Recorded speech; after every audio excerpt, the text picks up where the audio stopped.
to imagine that Hollywood hasn't jumped all over this. You would think it would be box office gold because it's part Spartacus and part Braveheart and part Amistad and part Glory with a little bit of Dances with Wolves thrown in. A story decades long of oppression and freedom fighting. I don't understand why there hasn't been more attention to John Horse and the Black Seminoles, but hopefully we can correct this.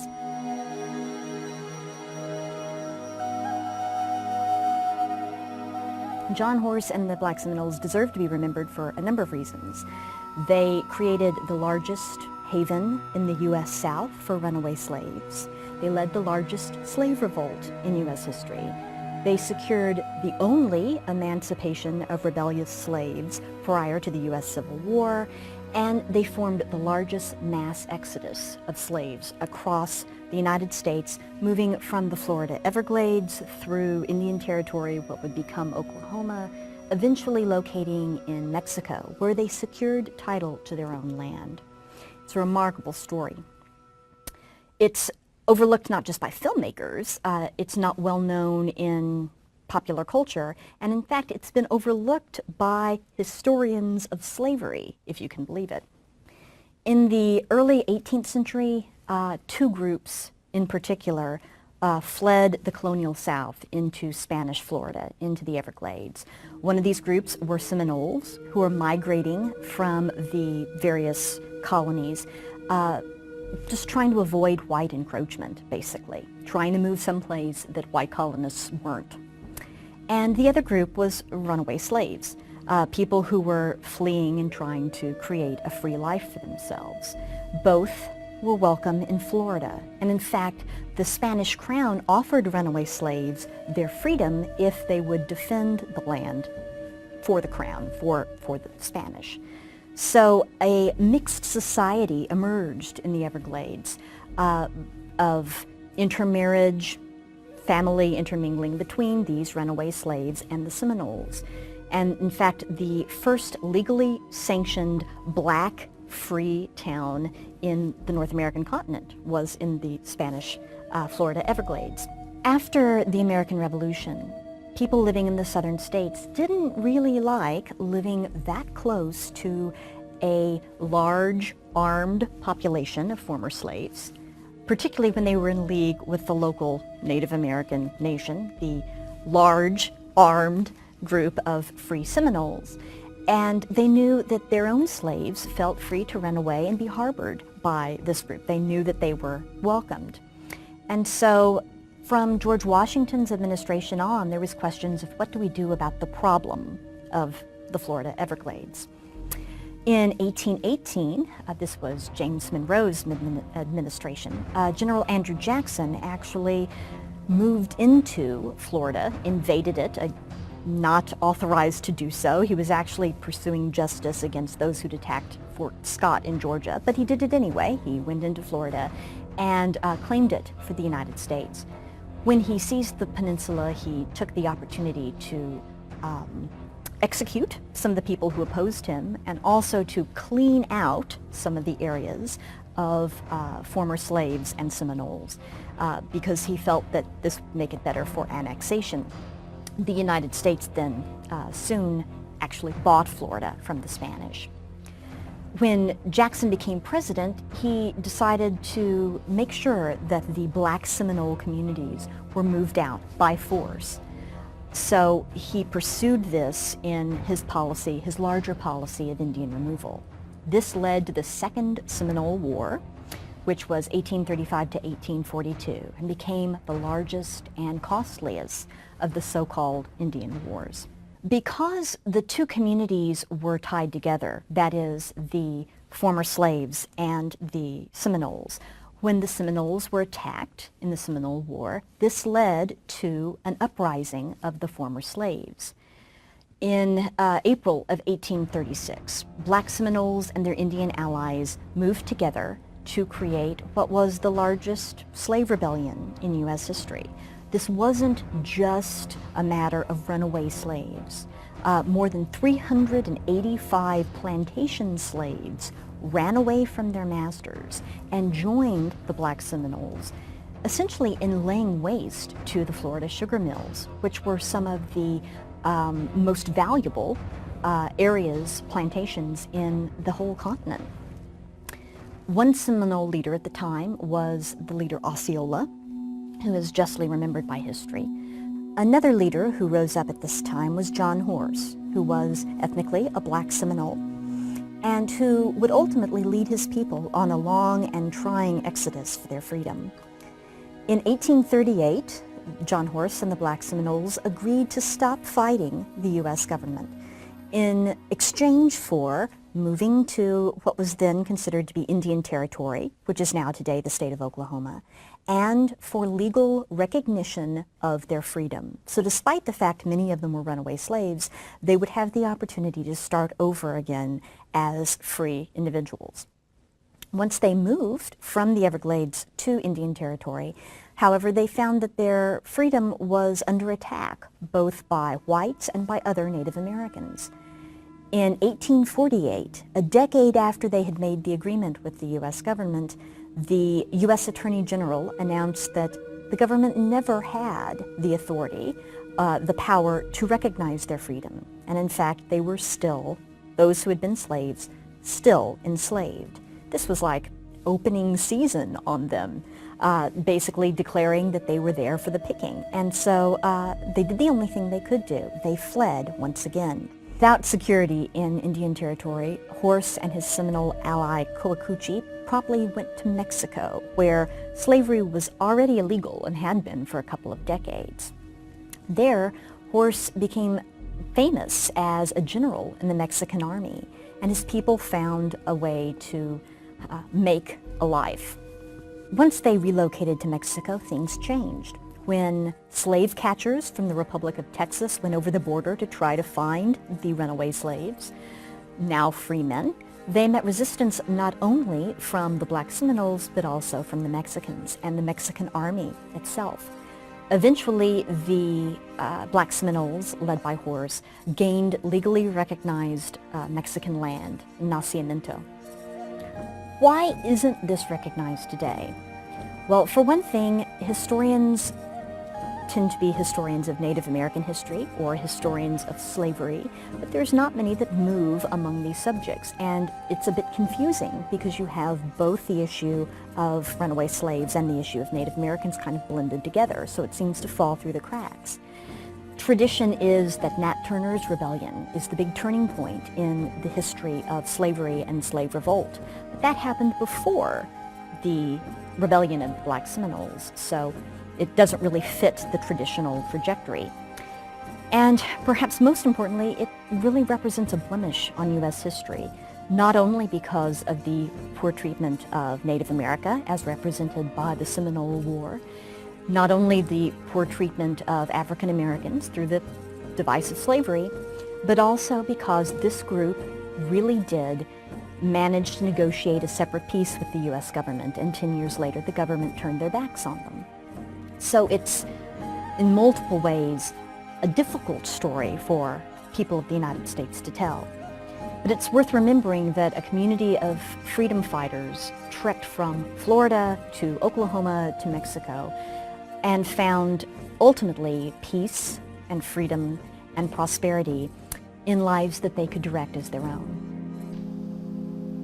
This is 1 Chronicles 5 and 18. The sons of Reuben and the Gadites, and the tribe of Manasseh, of valiant men able to bear buckler and sword, and to shoot with bow, and skillful in war, were 44,760 that went out to war.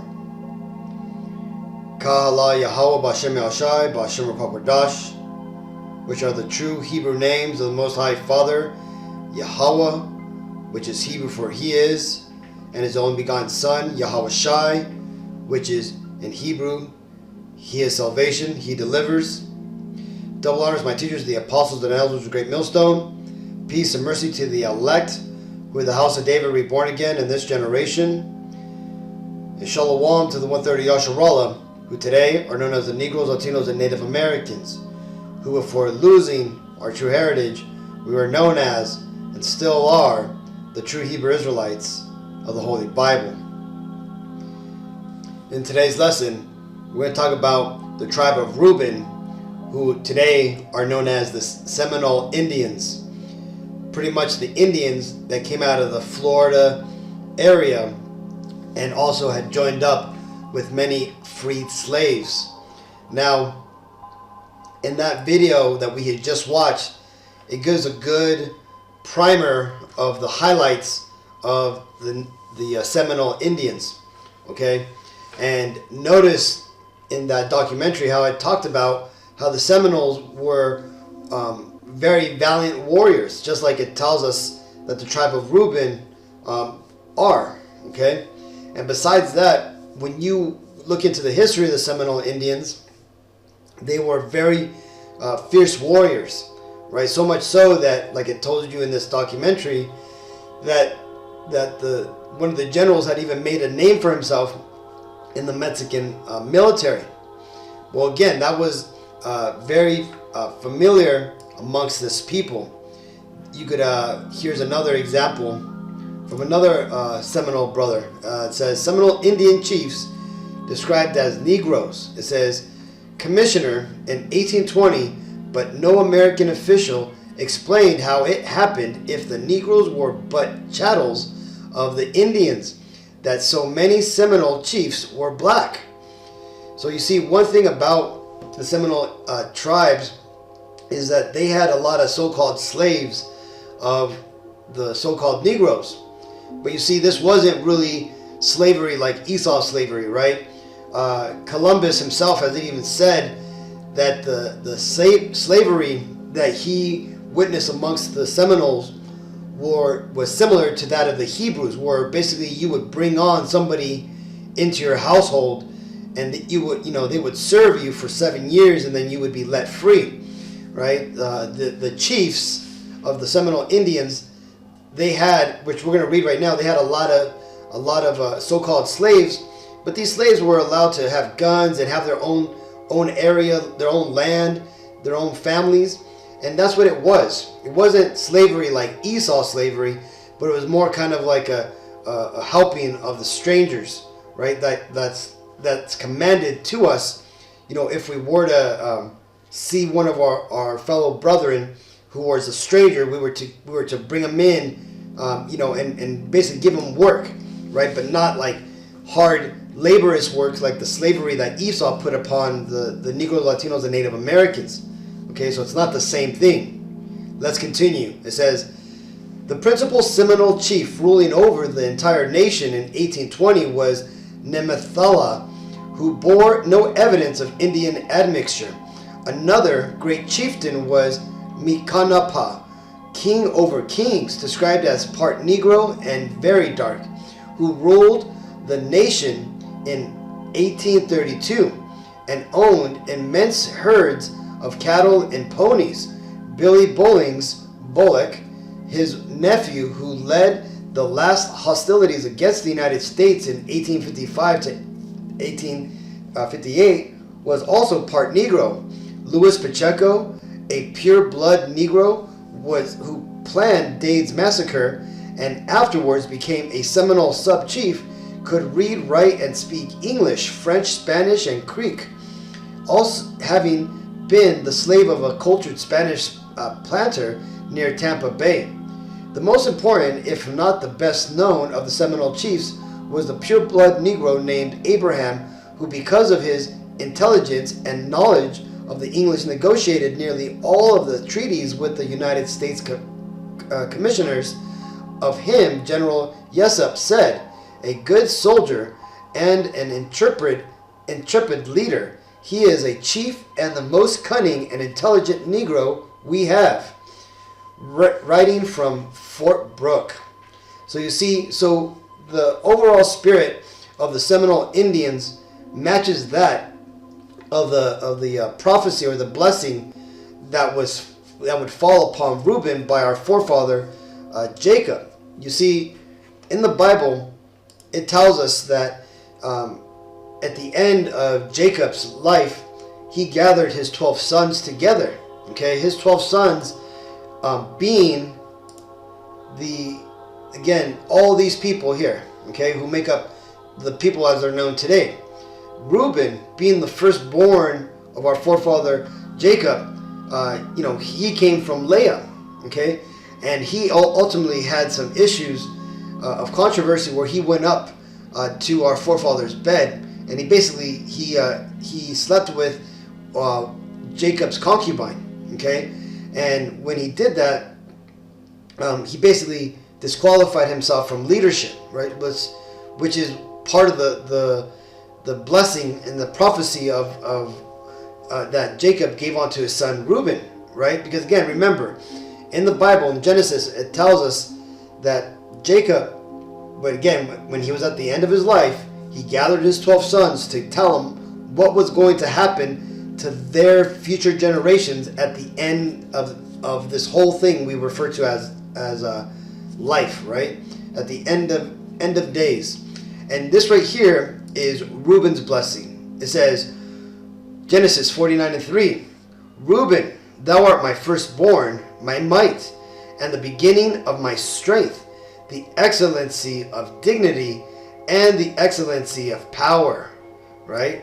And this right here reverberates all through the documentary we just watched and also that article I just read, right? The Seminole Indians were very majestic and valiant people, fierce warriors, right? The excellency of dignity, as you could say, right? The excellency of power, right? These were the only Native American tribes that were not conquered by Esau, okay? So, continuing, and it says, verse 4, unstable as water, thou shalt not excel, because thou wentest up to thy father's bed. Then defilest thou it. He went up to my couch. And you see, that's what I was talking about. So this is the reason why we don't hear much about Reuben when it comes to leadership in the nation throughout the Old Testament. But that's because, everybody had his role to play. And this ultimately was Reuben's role. Now, that being said, what ultimately ended up happening to Reuben? Well, it was the same fate that fell upon the northern kingdom. Because again, when the northern kingdom separated after the death of King Solomon, Reuben was part of the northern kingdom. The northern kingdom today would be referred to as the Latinos and the Native Americans. Well, to the Bible timeline so we can understand what happened is during the time that the northern kingdom separated from southern kingdom, the northern kingdom, for the most part, we went off, and all of our kings that we had created, none of them were righteous. None of them followed the Lord. In fact, they would go off and worship the other gods of these other nations, and they got to the point to where in 722 BC, the Lord said, "That's enough of us," and He basically brought the Assyrians against us. Right? You could hear about the story of Judith, which it's speculated that it happened at 735 BC, which is basically, close to 10 years before the Assyrians would try again to come and conquer us. But they eventually did, and they ultimately destroyed our people. They took us out of the land of northern Israel, and they scattered us amongst their land there in Assyria. And you hear about stories where, for example, Argentinian, right, of the tribe of Naphtali, Tobit and his family, they were there in what we refer to as Iran, right, Ecbatana and that area, right. And there's other stories, or there's other events that take place that show the Israelites in that area. For example, the fall of Nineveh. The fall of Nineveh was when Babylon came about 100 years after the northern kingdom went into captivities, and ultimately Babylon came and destroyed Assyria and de facto freed the northern kingdom. Right now, a lot of the Israelites that had been in captivity had already won their freedom, like Tobit and his family, but others were still in some sort of bondage. But for the most part, we were now free to go. And what happened? Well, we decided to take a journey to a different land so that way we could now keep the laws, because we couldn't go back into the old northern Israel because that land was already inhabited by heathens, right? They were referred to as the Kuthians, right? Basically, they were Iranians or people from Iran that had basically now dwelt in that land. So some of us, they go back, because you can read in the New Testament where there's people from the tribe of Asher and so on that are amongst the Hebrews there in the New Testament. But like it tells us here in 2nd Ezra 13 and 40, let's get it. It tells us, it says, those are the 10 tribes which were carried away prisoners out of their own land in the time of Hoshea, the king, whose Salamansar, the king of Assyria, led away captive. And he carried them over the waters, and so came they into another land. Okay, and that's where the Assyrians came and took us captive up to the land of Assyria, which is basically modern day Syria today. And we basically stayed there in those lands, and we dwelt, and we basically lived, or we scattered all throughout this area here. Now again, remember, during this time, the Silk Road, which led east, was very prevalent in this area and in this time. So this is why a lot of the Northern Kingdom had gone out to the east, right, into China, into Japan, into all these different countries. But again, this is namely what we did afterwards. Verse 41. But they took this counsel amongst themselves that they would leave the multitude of the heathen and go forth into a further country where never mankind dwelt, that they might there keep their statutes which they never kept in their own land. And they entered into the Euphrates by the narrow places of the river. For the Most High then showed signs for them, and held still the flood till they were passed over. For through that country there was a great way to go, namely of 1.5 years, and the same region is called Azareth. Azareth in Hebrew basically means another land. Okay, and we understand that it's America because when you read the chronicles of King Solomon's navy, the Hamites that he had employed as his navies, they would take 3 years to come to the land of Ophir, America, and basically it would be 1.5 years to come to the Americas and 1.5 years to go back. Okay, so our people had this knowledge to navigate to these new lands, right? So, but this is why the Northern Kingdom, the Latinos, Native Americans, took this line that you see here in blue, and they came here to this to the new land. Okay, and we basically got here around circa 600 BC. Now, we ultimately spread across everywhere, and the Seminole Indians ultimately came into this area here. Okay, this is where we hear about them in historic accounts, them being found out, and also ultimately, finding the Seminole Indians there. Now, the reason why the Northern Kingdom had to come over here is because this was a prophecy that was foretold to our forefathers of what would happen to us Israelites, Negro, Latino, Native Americans, if we failed to keep our contract with the Lord. And this is explained here in Deuteronomy 28 and 68. And Yahweh shall bring thee into Egypt again with ships, by the way whereof I spake unto thee. Thou shalt see it no more again, and there ye shall be sold unto your enemies for bondmen and bondwomen, and no man shall buy you. Now, this here, let's break it down. When it says that the Lord will bring us into Egypt again, Egypt represents bondage, okay? And America, for the most part, is, well, not for the most part, it is a land of bondage for us Israelites, right? This is the land of drawing waters, as it's referred to in Judges 5 and 11, right? We toil here in the North America and the South America, right? We can't just go out of our house and just, go pick fruit and live off the fruit of the land and just, be left in peace. No, if we don't work, we don't eat.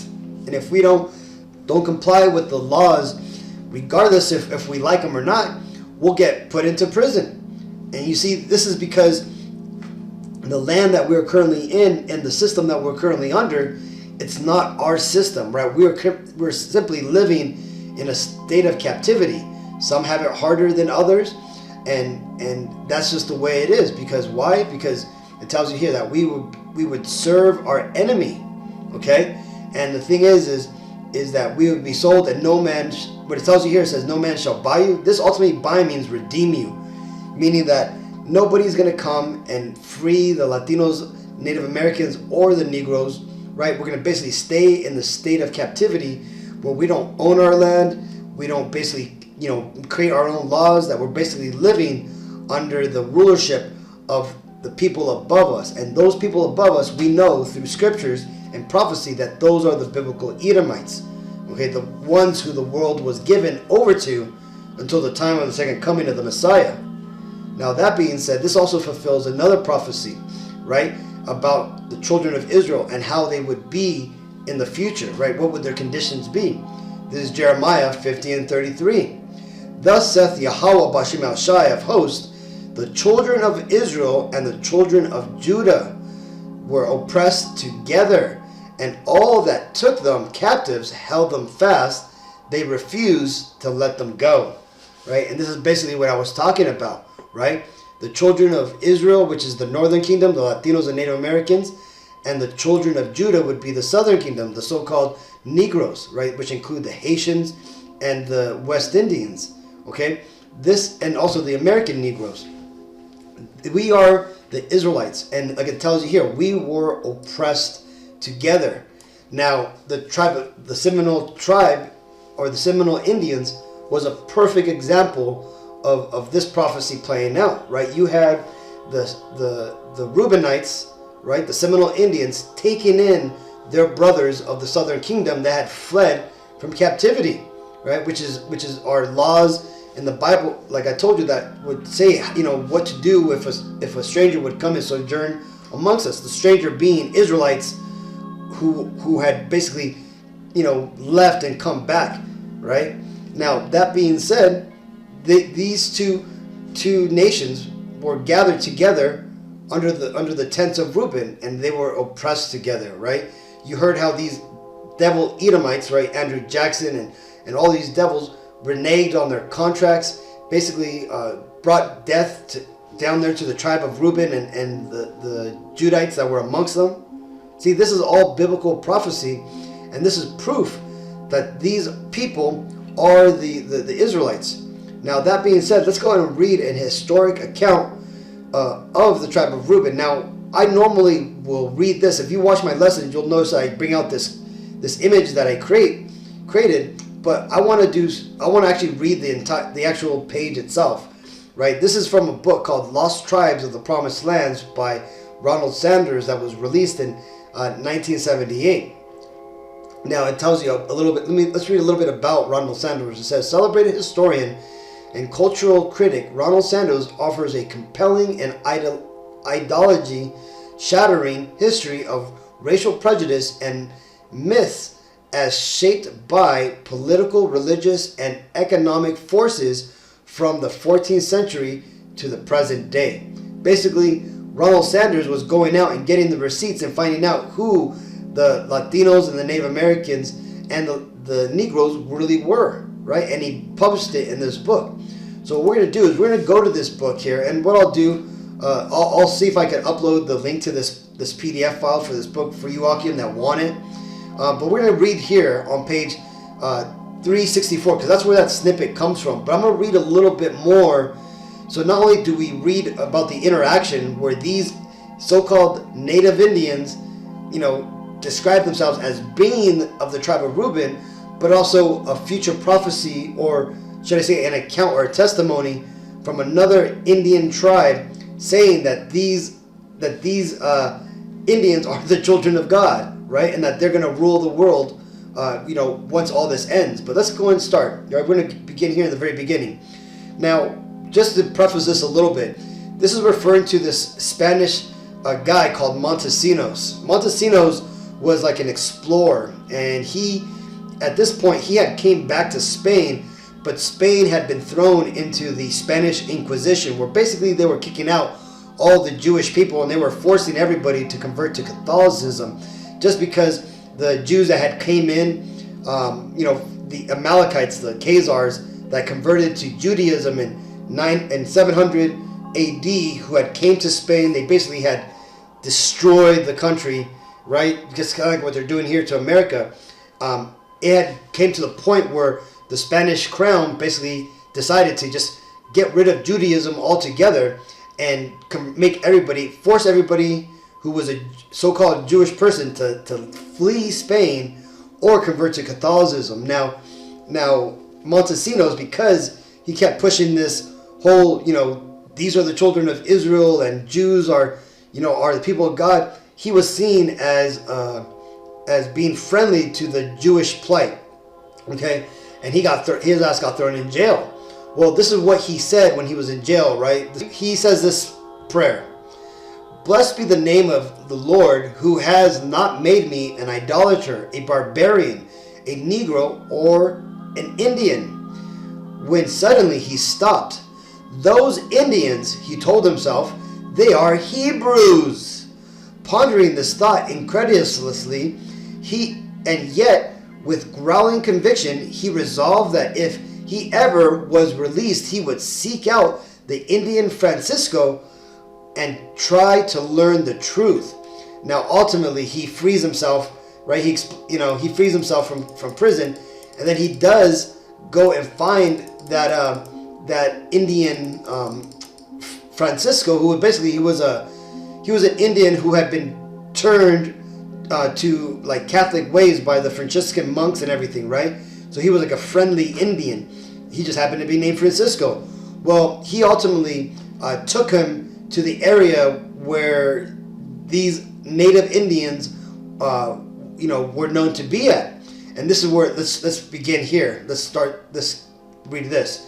Waving a banner in the air, the Indian guide, that's Francisco, soon was greeted by a puff of smoke far beyond the other bank of the river in response to his signal. The two men, Francisco and Montesinos, waited. Eventually a canoe appeared bearing 3 men and a woman, and all of them Indians, to the place where Francisco and Montesinos were standing at the water's edge.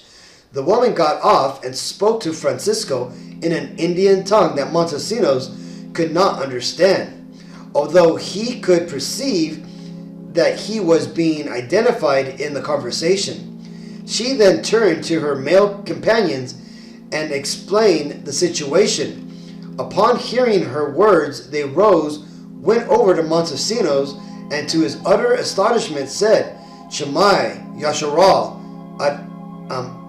Adonai Eloheinu Adonai Echad," right? And really, what they would have said, "Shemai Yasharal Yahweh Elohayanawa Yahweh Echad," which is in Hebrew, "Hear, O Israel, the Lord our God, the Lord is one." They had recited in Hebrew the fundamental credo of the Israelites, not Judaism. Remember, Judaism is the man-made religion which Amalek, the so-called Khazarians, created, right? A brief conversation then ensued in their common ancestral tongue, according to Montesinos, whose fluency in it is almost as perplexing to the reader of his narrative as is that of his 3 mysterious new companions. They told him that they were themselves of the tribe of Reuben. You see that, Akim? The tribe of Reuben. The tribe of Reuben are the Seminole Indians, which Montesinos and his Indian companion Francisco had ran into. Okay? And what did they say? And the tribe of Joseph lived on an island nearby. The day when they were at last to issue forth into the world was coming soon, they explained. Basically, the day when they were going to take over was soon coming. So these Reubenites understood the prophecies. They still knew that they were going to be the rulers of the world, just like us Israelites. We're learning this fact again, right? They knew it back then. but they didn't. But they knew that it wasn't that time yet. Okay, that's what this is talking about. It says they explained, but in the meantime, they could not allow visitors to cross over to them. They were willing to make an exception in the near future. However, on account of their need for education, for though they spoke Hebrew, they could not read or write it. You see that? So at this point, the Lord was already starting to fulfill Jeremiah 17:4, where he was going to take away our heritage from us. Okay? And he did that little by little. By this time, there was many wars amongst all the native tribes, and we had basically just slaughtered each other.